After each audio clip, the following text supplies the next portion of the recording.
Party laser, that's very significant report. Party laser में आप किसी भी कस्टमर का लेजर ले सकते हैं। कस्टमर सेलेक्ट करता हूँ, लेट्स, और मैं कहता हूँ कि मैं इसका पिछले साल से जस्ट उसकी डेटें सेलेक्ट करूंगा। कस्टमर सेलेक्ट किया पहले, फिर मैंने डेट सेट की और मैंने देखा निकाल के इसका लेजर, तो मुझे सिस्टम बता रहा है कि 14 मई को एक सेल पे पड़ा था और 6 सितंबर को एक उसकी कलेक्शन पड़ी।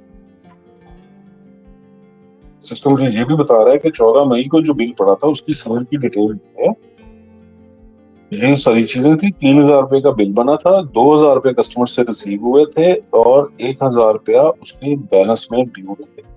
और फिर 6 सितंबर को रिकवरी जो पड़ी उसकी वो 1,000 रुपीज की ये पड़ी है। सो अच्छा, अब यहाँ पर ये रिकवरी की बिल नंबर भी आ रहा है और यहाँ पर ये सेल का बिल नंबर भी आ रहा है। फर्ज करें कि कल को आपको पता चलता है कि इसमें कोई गलती हो, कोई ऑप्शन पेमेंट या सेल में कोई फिगर गलत पड़ गई है या कलेक्शन के वक्त कोई अमाउंट गलत पड़ गई है, व्हाटएवर, कुछ भी हो सकता है, तो ये बिल नंबर वो हेल्प करता है उस ऑप्शन को ट्रैक करने में और उसको करेक्ट करने में।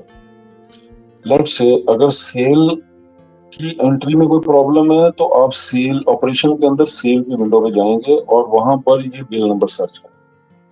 और अगर रिकवरी की ट्रांजैक्शन के अंदर कोई आपने चेंजेस करनी है तो आप कलेक्शन या रिकवरी की विंडो पे जाएंगे और ये बिल नंबर सर्च करेंगे और उसको आप अपने हिसाब से एडिट कर सकते हैं, डिलीट कर सकते हैं। एज ए एडमिन एडिट और डिलीट की ऑप्शन है। मोबाइल ऐप में ये ऑप्शन अवेलेबल नहीं है, ठीक है।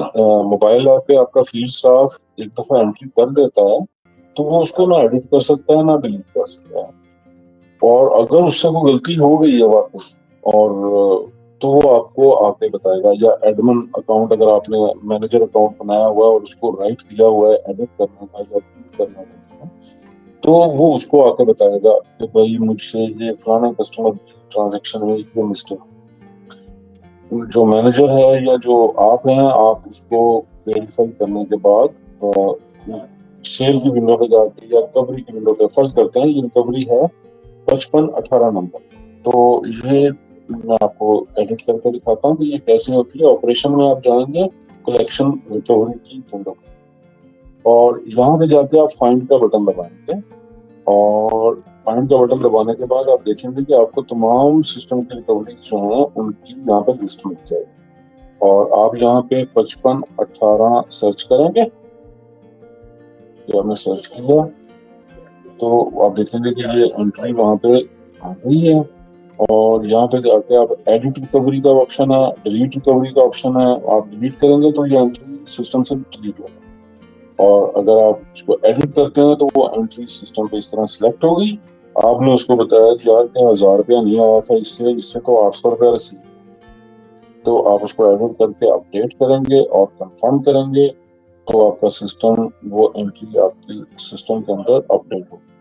और अगर मैं इस प्रिंट को जाके लोड करता हूँ तो यहाँ पे आप देखेंगे कि ये 5518 नंबर रिकवरी जो 1,000 रुपये आ रही थी अब वो 800 रुपया हो गई और कस्टमर के ड्यूज जो कि बैलेंस क्लियर हो चुका था वो बैलेंस के अंदर 200 रुपया मुझे शो हो गया। सो इस तरीके से आपकी बिलिंग, चूंकि तफसील सिस्टम टोटली आपकी ऑटो कर देता है। बिलिंग डेट की, मंथली पैकेजेस की जो बिलिंग है वो ऑटोमेटिकली तफसील सिस्टम मैनेज कर रहा होता है।